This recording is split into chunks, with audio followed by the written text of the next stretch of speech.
Once a giant, always a giant. For me, it's only a giant. So check it out. The D6 Squad has merch now. We got hoodies, tees, mugs, whatever you need. Check it out. Link in the description. What's going on YouTube? Diggy546. Definitely hit that subscribe button if you're new. Like the video if you like the video. And I won't tell if you click that bell. But let's go ahead and get into this. Another thing I've been hearing about, I talked about the Deshaun Watson situation. That video's up or is about to come up. And these are two things that I've just waited a while to address. For whatever reason, the Kyle Pitts is kind of getting pushed to the back burner. The Deshaun Watson thing has kind of just been me being just like, I'm going to wait for this to blow over, but it hasn't. But with Kyle Pitts, I want to talk about today. Kyle Pitts is an amazing player. Like, Kyle Pitts is a beast. This dude is 6'6", around 250. He's not, he doesn't have the frame to be a consistently, dominant blocker, but he's willing. And I think that his frame, he can put on weight to be able to be a better blocker. But every single thing as far as a receiving tight end that you need, he has. A lot of people don't want to take a tight end at 11, and I understand that, and he wouldn't be my first choice at all. But I do want to make this clear that he's not a regular tight end. He's not someone that you just take that's going to line up in line and you're expecting him to block and you just want him to just convert, on the short passes. He's not one of those type of tight ends. If you're drafting him to be a featured piece of your offense. Travis Kelce is a tight end, sure, but he's the number one receiver for the Kansas City Chiefs. And I understand the argument about, sure, you got Travis Kelce in the third round or something like that. You got Kittle in the fifth round. You got Waller undrafted as a receiver who converted there. Logan Thomas is making plays in Washington, who converted from quarterback after he got to the NFL. Not in college he converted. He converted as an NFL quarterback to an NFL tight end. There's a lot of ways that you can find your star tight end even. Even a top 3 tight end in the league. So I understand the argument about drafting one in the first round. But the thing is, we haven't seen a tight end prospect like this. I haven't. I've been scouting these tight ends for at least the past 6-7 years. I scouted Evan Ingram. I scouted Eric Ebron. I scouted, Hawkinson. All of those top tight ends that were supposed to go in the first round that people were singing the praises of. And I liked them. But none of those tight ends I would ever say you should draft, even in the top 20. Eric Ebron was somebody that I liked a lot. But he was no more than a tight end. And it's really of like, do you want to take someone who's just a pure tight end, who's not that special of a playmaker? I never looked at Eric Ebron and said, this guy could be the focal point of an offense. I've never looked at any of these tight ends. I've never looked at any of these guys and say, this dude can be the focal point of an offense.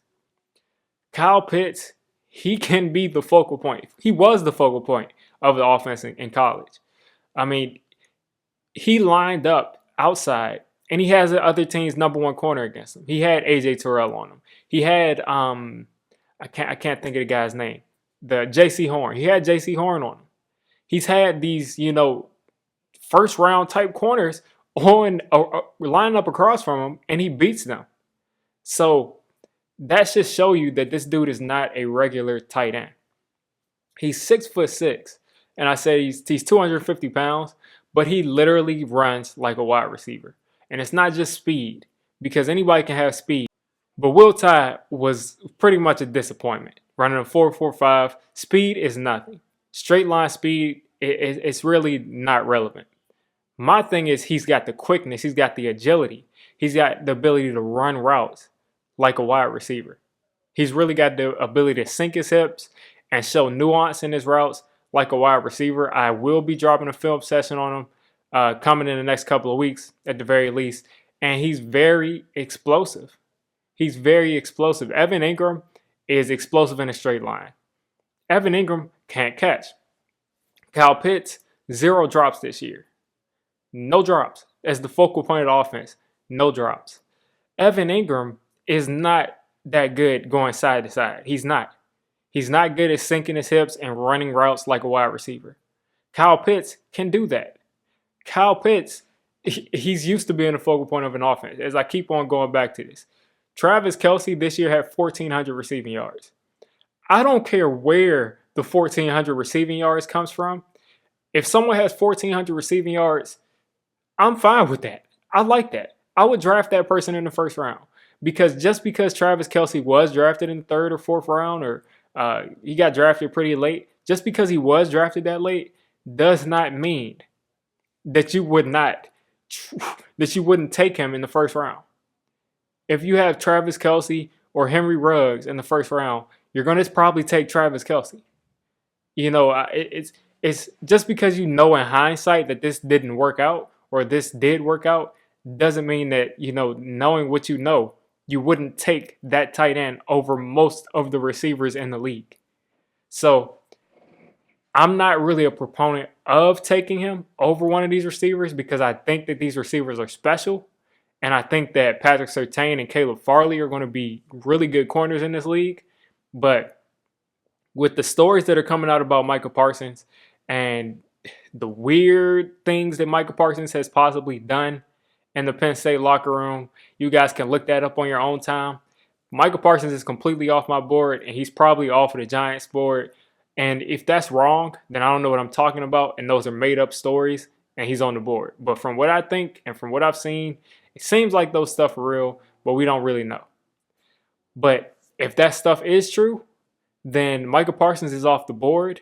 And at that point, you're looking at, if those two corners are off the board too, you're looking at maybe taking an offensive tackle, maybe like Rashawn Slater, an edge player, Azeez Ojulari, or Jalen Phillips, who's a monster but has injury issues, or, you know, maybe one of those linebackers like Owusu Koromoa, who I don't like because he's around 215 pounds. I don't really like him that light as a linebacker, or Kyle Pitts. And it seems like Kyle Pitts at that point, if the two corners and the three receivers are off the board, is the best player. Now, do I think that that situation will happen? I don't think that'll happen. I don't think that all three of the wide receivers and both of the corners will be off of the board by the time we pick. But if that did happen, you have to go Kyle Pitts. You just have to. Because he's the best player on the board, in my opinion, at that point by far. And just because, like I said, just because Travis Kelce is, you know, an animal and he got drafted in the third round doesn't mean that you're going to just be able to throw darts and just find a Travis Kelce in the third round without an issue. You know, a 1,400-yard receiver is a 1,400-yard receiver. And, you know, this team needs a lot of help in the red zone, which he can provide.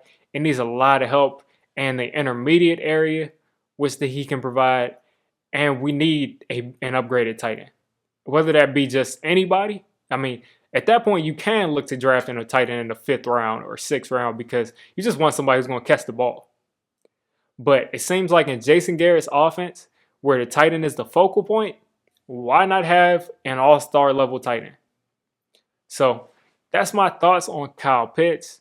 I think he's a tremendous prospect. I think he's a tremendous athlete. I think he's going to be a Pro Bowler, an all-pro type of player wherever he goes. I don't think it'll be the Giants because I think we'll be taking Jalen Waddle or Jamar Chase or one of the two corners. But if we did take him, I'm not going to riot. I know some other Giants YouTubers, some other, Giants YouTubers, Fitz Vegas, The Hub, Authentic. They're not fans of tight ends this high. I'm not really a fan of a tight end this high in theory, but this tight end is a little special. So you guys let me know what you think of Kyle Pitts. Where do you think he should go? Is he going to end up on the Giants? And if he is on the Giants, are you going to be ranting? Are you going to be throwing stuff around? You're going to be celebrating? Or are you going to just be like, I'll take it? Me, I'm just looking at it from the standpoint of, I'll take it. Solid pick. So if you made it this deep into the video, I'm calling you a D6 squad member. If you're a D6 squad member, you got to hit that subscribe button. You got to turn on that notification bell. And listen, I make all kinds of content for NFL teams. So if you're not a Giants fan, don't worry. I'll cover your team. If I'm not covering your team, let me know. And have a good one.